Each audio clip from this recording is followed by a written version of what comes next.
Oh my God, he did a Webster side flip. This is so nice. This is really cool. Oh, that's sketchy. That's sketchy. Doing parkour that close to ledges on rooftops, you have to be perfect with your movement. There's no room for errors. I am so curious who did the motion capture for this or where they got their references, because I bet that I know them. Oh my God, he Webster preed onto the bar. He pulled a Nate Weston or an Ellis Torhall. Parkour on shipyard. Okay, this is gonna be really interesting. I've never seen this before. So far, it kind of looks like a Super Mario game with all the coins and the lights and things. So far, the parkour looks amazing. The Superman front flip onto concrete. Little backflip celebration. Okay, I was gonna say that looks like a baseball slide. That's a great climb up. This is, oh my God, he did a Webster side flip. This is so nice. Yo, this is really cool. I love that climb up technique. Okay, those climb ups that he just did, you can do climb ups, and a climb up is when you get up on top of an obstacle using your hands and then you bring your feet up on top of it. He was doing them on kind of like medium to small obstacles. So in that case, you would usually just vault up on top of it. You would go straight from your hands onto your feet. You wouldn't go like halfway up and then all the way up. So that'd be my one critique for that section, was that those were full climb ups and not actual vaults up on top of the blocks. Okay, I know what this reminds me of. It reminds me of Tony Hawk Pro Skater. Like there's all these like sound effects that keep happening when you do a trick or something, which is exactly very reminiscent of like the old school Tony Hawk Pro Skater games. I love this backflip flash kick that he does as a celebration. All right, now that I've seen that climb up a couple times, honestly, could be a little faster. Okay, that one was a little quicker. I wonder if there's a way to change the speed of that climb up. Because actually, yeah, that could get... Whoa, he just did like an aerial over a gap or something. That was sweet. And a speed vault, really flashy stuff.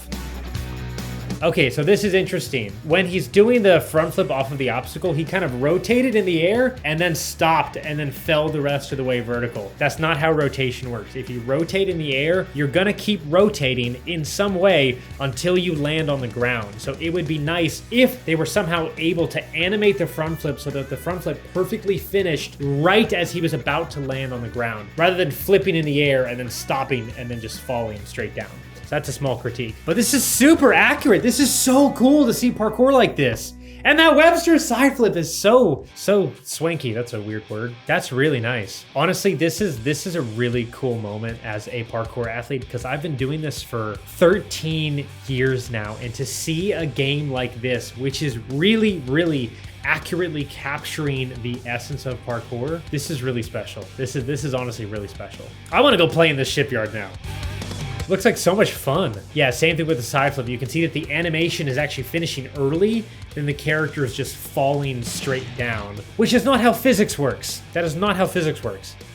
Oh, that was cool, like a baseball slide off of this. Man, this would be a great place to host one of the biggest parkour competitions in the world. Is called Red Bull Art of Motion, where you would just have a bunch of free runners and parkour athletes jump and do flips over these courses and create these really cool sequence of moves. This would be a really cool opportunity for a competition in a location like this. That aerial, that's interesting, the animation there. Okay, look, so this is an open face container, but look, he put his feet on a wall that wasn't there.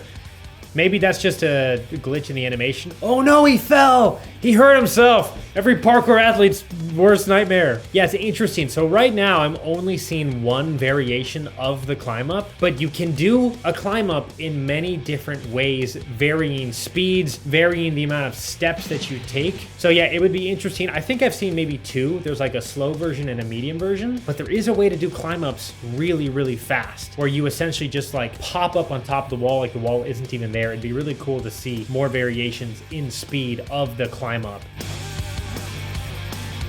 Yeah, that Webster is really sick. So just to give a definition of what a Webster is when you do a flip, but instead of doing a flip with your feet together, you actually kick one leg back to initiate yourself into the flip, which makes it look a lot more street style because it can look more gymnastics if your feet are together the whole time because gymnasts are always doing feet together moves. They're very, very proper. But the Webster, where you're kicking one leg back to initiate the flip, that's a really cool way to introduce style into your movement and make it a little bit more unique.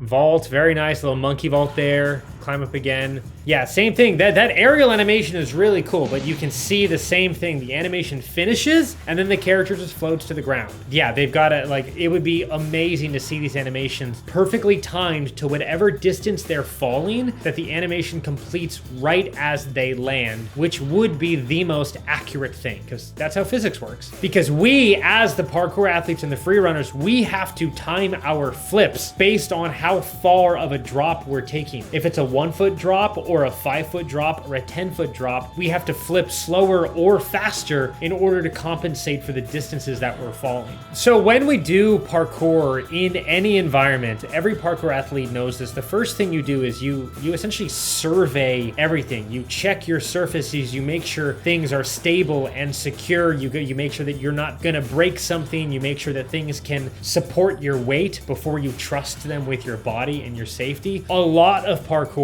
is like reconnaissance, where you're just making sure that when you move, you are being super safe in an environment. And as you get used to an area that you're training in, usually you'll start with basics, you'll warm up, you'll get familiar with the environment, and then you will progressively start to do more difficult things as you get more comfortable with the environment, to just make sure that, again, you're staying as safe as possible, which is, at the end of the day, the goal is to be able to train forever and not hurt yourself, obviously. So when I first began parkour, one of the worst injuries that I got was I was stupid. I was doing a vault over a railing with like an 8-foot or 9-foot drop on the other side, and my strong vaulting hand is my left hand. Usually if you're right-handed, your strong vaulting side will be your left hand, and then vice versa.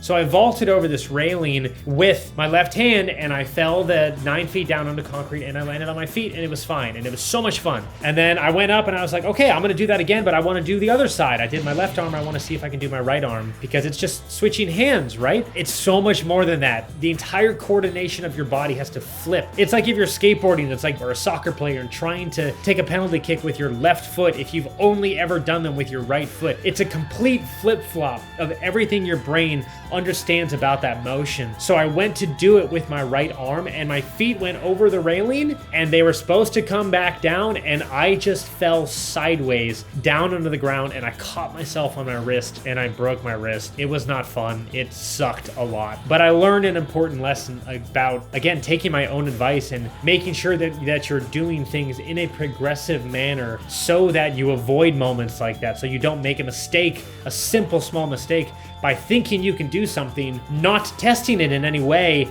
and then falling down and breaking your wrist. Like, it's totally fine now, but that was definitely a lesson that I learned that day.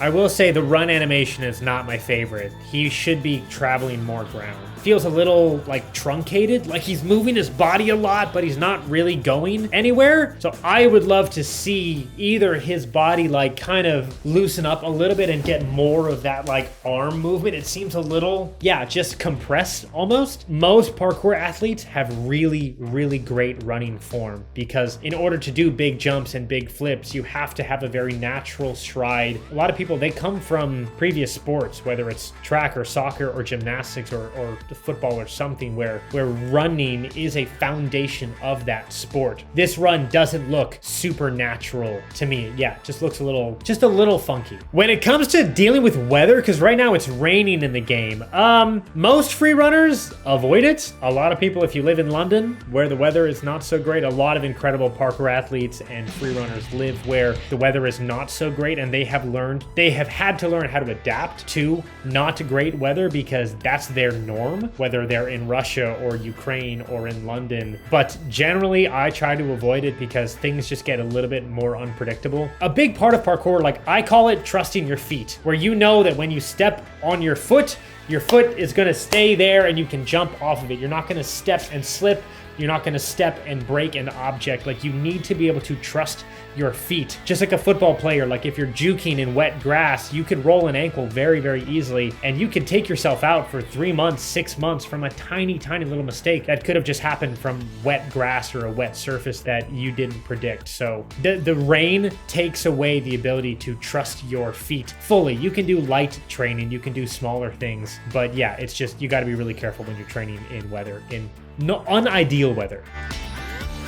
Cool. So we're on a rail balancing. I love rail balancing. Yeah, that's great. That's, again, pretty fundamental move. A lot of us can do that type of stuff. A lot of us have done that type of stuff in similar situations. Whether we recommend it or not is to be stated. This is cool. Okay, so we're on a rooftop now. We're done with the shipping yard, or like, I guess there's shipping containers on the roof.